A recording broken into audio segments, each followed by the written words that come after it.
రాజన్న సిరిసిల్ల జిల్లా వేములవాడ శ్రీ రాజరాజేశ్వర స్వామి దేవస్థాన EO office ముందు రైతులు ధర్నా చేశారు. తిప్పాపురం గోశాల నుంచి రైతులకు ఉచితంగా కోడెలు ఇస్తామని చెప్పి 20 రోజులుగా తిప్పుతున్నారని రైతులు ఆరోపిస్తున్నారు. 2000 దరఖాస్తులు చేసుకుని కేవలం 1000 కోడెలను మాత్రమే పంపిణీ చేసి ప్రభుత్వం ఉచిత కోడెల పంపిణీ నిలిపివేస్తున్నామని అధికారులు చెప్పడంతో రైతులు ఆగ్రహం వ్యక్తం చేశారు. సుదూర ప్రాంతాల నుంచి వచ్చామని అసలు విషయం చెప్పకుండా తమను ప్రతిరోజు తిప్పుతున్నారని వారు ఆందోళన వ్యక్తం చేస్తున్నారు. వెంటనే గోశాల నుంచి తమకు కోడెలు ఇవ్వాలని లేకుంటే తమకు దారి ఖర్చులు ఇవ్వాలని డిమాండ్ చేశారు.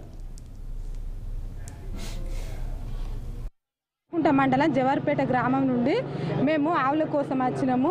అయితే 4 తారీఖు నాడు అప్లికేషన్ ఇచ్చినాం సార్. 4 తారీఖు నుండి రేపు రాపు అని అంటే ప్రతిరోజు వస్తున్నాం సార్. మేము నిన్న ఇక్కడికి వస్తేనేమో టోకెన్లు ఇస్తేనే రావాలి. నిన్న మేము లెక్కింపు మీద ఉన్నామన్నారు సార్.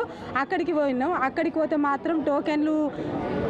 పోతే మాత్రం సార్ ఖచ్చితంగా టోకెన్లు ఉంటేనే ఇస్తాం, లేకపోతే ఇవాళ ఇస్తలేము, ఆవులు ఇస్తలేము అని అన్నారు సార్. మేము ఇక్కడికి వచ్చిన తర్వాత సార్ ఇవాళ పొద్దున కూడా మాకేమో ఆవులు ఇస్తలేరు, అక్కడనైతే బండ్ల మీద పోతున్నాయి సార్ బండ్లు. మరి అవి ఎట్లా పోతున్నాయి సార్? ఇవి బంధు అన్నప్పుడు మొత్తం బంధుగానే ఉండాలి సార్.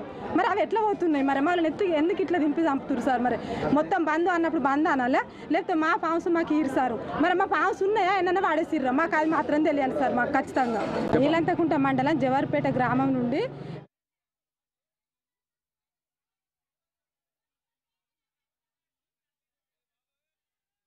రాజన్న టెంపుల్ తరఫున రైతులకు ఉచితంగా కోడెలు పంపిణీ చేస్తున్నారని ప్రకటన ఇచ్చిన దాని ఆధారంగా చేసుకొని అప్లికేషన్ పెట్టడం జరిగింది.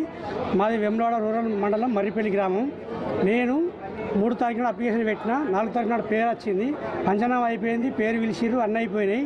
కోడలు ఇస్తాం అనుకుంటా కోడలు ఇవ్వట్లేదు, ఏం లేదు. వేరే వెనకసిరి వచ్చిన సీరియల్ నెంబర్ ఉన్న వాళ్ళకు పంపిణీ చేస్తుర్రు.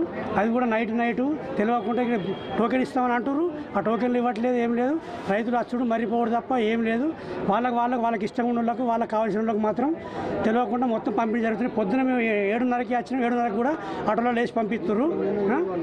నైట్ దాకా కూడా వేసి పంపిస్తారు. మేము వస్తున్నాం, వీడికి అమ్మంటే ఆడుకోని అంటారు, ఆడుకోని ఒక వారం రోజుల నుంచి ఇదే తిరుగుడు అవుతుంది. మేము